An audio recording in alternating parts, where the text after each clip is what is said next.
I'm Allison from MuchMusic.com, and I'm here with Jack from Fun. Hey. Congrats on the Super Bowl. Oh, thanks. Like the Giants winning or the commercial? Well, did you want the Giants to win? I'm from New Jersey, Okay, so then both. but you know what? I don't really care. Oh. It was sort of exciting though. It was super exciting as someone who isn't really that into football to see you guys in the commercial, because that's why I watch. Yeah, that's why I watch. Yeah. For my whole life, it's always been about that. Yeah. Just, remember, this might date myself, but that Budweiser commercial with the frogs. Yeah. Remember what I'm talking about? Yeah, maybe the fun. Yeah, so I mean that's the earliest Super Bowl commercial that I can remember. Yeah. So it was nice to be a part of it in some small way. What did you think of the halftime show? I love Madonna. I love her more then than I do now, but I don't think no matter what, I could never imagine hearing like a prayer and not feeling incredibly inspired and nostalgic and like I want to weep and go do something great all at the same time. Yeah. I thought it was cool. Yeah. It wasn't Springsteen. Yeah. That's the barometer at this point. So it's 2012. You guys had your song in a commercial. I feel like the climate's kind of different where people have accepted that, having a song in a commercial is a justified way to get your song out there, and there's not that pro-con discussion anymore. Have you guys had negative feedback at all? No, I think the only people who even consider that is us, because we come from a different time and also we grew up playing in all these punk bands in like the late 90s and early 2000s, and it was all about what it meant to sell out or not. All we care about is what we think, and to us, it's all about specifically what it is that we're endorsing, making sure that there's nothing politically that we have a problem with, or just on any other level, and then from that point on, making sure it's tasteful.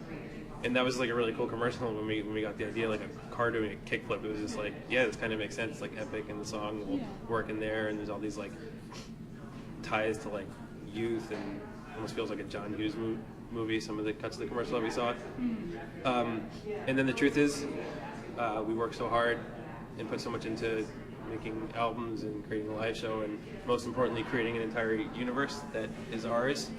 That whatever leads people to that is fine with us, because we're very confident in how well we'll serve them once they get there. And I think it only becomes an issue if you're leading people into something that might not exist. But I mean, we've been doing this forever. This band's been together for 4 years. We've been on tour and playing in different bands for 10 or 12 years. So if someone finds out about us from a commercial and then comes to see the band live or downloads our albums, that's great. Not much to say. It's a great way to look at it. It really is. And another very cool thing that people found your music was on Glee. Yeah. What did you guys think when you saw the episode? Because they really stay true to the song. Well, it was very surreal, for starters, because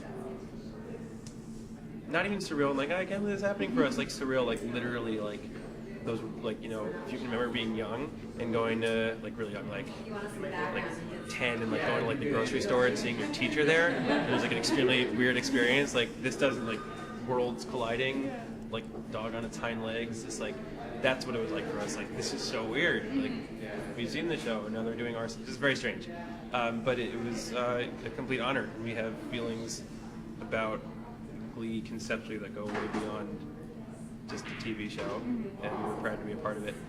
And that's the truth when you talk about Glee stuff, whether it's the commercial or that.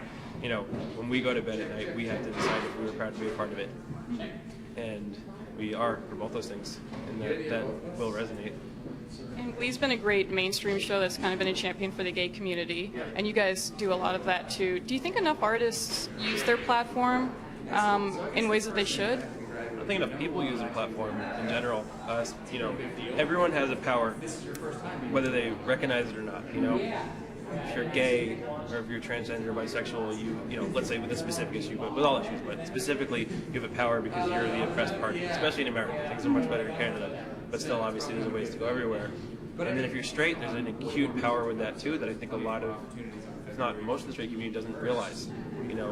The whole concept of standing up because you care and you realize that it's not really freedom unless we're all free, and then that just goes down the line. If you're Christian, you have even bigger power because those are, where people assume that you might have an opinion, or other religions, or etc.